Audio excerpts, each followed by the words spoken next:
জয় হিন্দ দোস্ত from Assam home guard. কি খবৰ আপোনালোকৰ? হ'ব নিশ্চয় ভাল আৰু মোৰ ভাল বেয়াৰ মাজতে চলি আছে।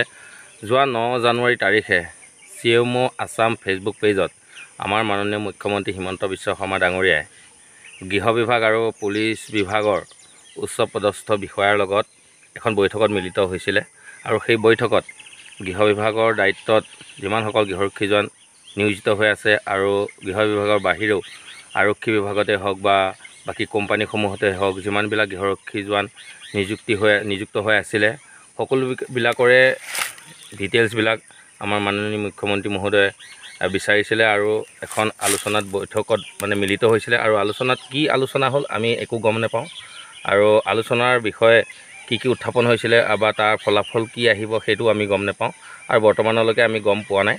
আৰু বৰ্তমান যিহেতু বাজেট অধিৱেশন চলি আছিলে, বাজেট অধিৱেশনত কোনো এজন সাংসদে হওক বা কোনো এজন মন্ত্ৰীয়ে হওক বা আমাৰ গৃহ বিভাগৰ দায়িত্বত থকা যিজন মন্ত্ৰী আছে তেখেতেও কোনো ধৰণৰ গৃহৰক্ষীজনৰ সমস্যাৰ ওপৰত প্ৰস্তাৱ আগবঢ়োৱা আমি দেখা নাপালোঁ।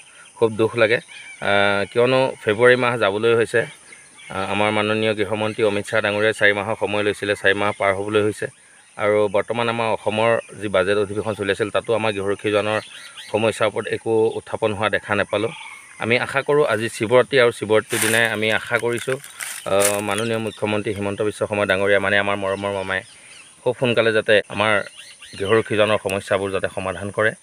আৰু কিয়নো এতিয়া নতুন উদ্যোগ আৰম্ভ হৈ আছে অসমত, মই ভাবোঁ কি আমাৰ গৃহৰক্ষী জোৱানকো তাতে নিযুক্তি দিলে অলপ আমাৰ সকাহ হ'ব কেন্দ্ৰীয় চৰকাৰৰ ফালৰ পৰা একো নোহোৱালৈকে। আৰু সেইটোৱেই ক'বৰ কাৰণে মই আজি এই ভিডিঅ'টো বনালোঁ। বহুত দিনৰ পৰা আমি আশা কৰিছোঁ, বহুতে মোক কমেণ্ট যোগে সুধিও আছিলে বা ফোন যোগে সুধি আছিলে যে দাদা আমাৰ 9 জানুৱাৰী তাৰিখে যি বৈঠক হৈ গ'ল তাৰ কোনো ফলাফল পোৱা নাই আৰু ময়ো ফলাফল একো পোৱা নাই।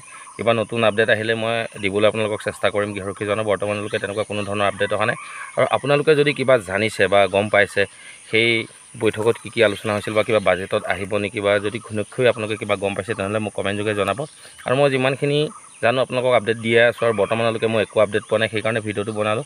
আৰু হিমন্ত বিশ্ব শৰ্মা ডাঙৰীয়ালৈ আমাৰ মৰমৰ মামালৈও মই চেলুট জনাইছোঁ। তেখেতে যাতে খুব সোনকালে আমাৰ গৃহৰক্ষীজনৰ সমস্যাবোৰ যাতে সমাধান কৰে, বিশেষকৈ আমাৰ অসমৰ গৃহৰক্ষীজনৰ পষ্টটো বঢ়াই দিলে আমাৰ ভাল হ'ব। বহুত ল'ৰা এনেই ঘৰত বহি থাকিবলগীয়া হয় আৰু সিমানেই ভিডিঅ'টো আপোনালোকে যিমান পাৰে ভিডিঅ'টো শ্বেয়াৰ কৰিব, লাইক কৰিব, ছাবস্ক্ৰাইব কৰিব আৰু যিমান পাৰে ভিডিঅ'টো শ্বেয়াৰ কৰিব কিন্তু সকলো ভাই বন্ধুৰ ওচৰলৈ। তো সিমানেই আছিলে আজিলৈ। জয় হিন্দ, জয় ভাৰত।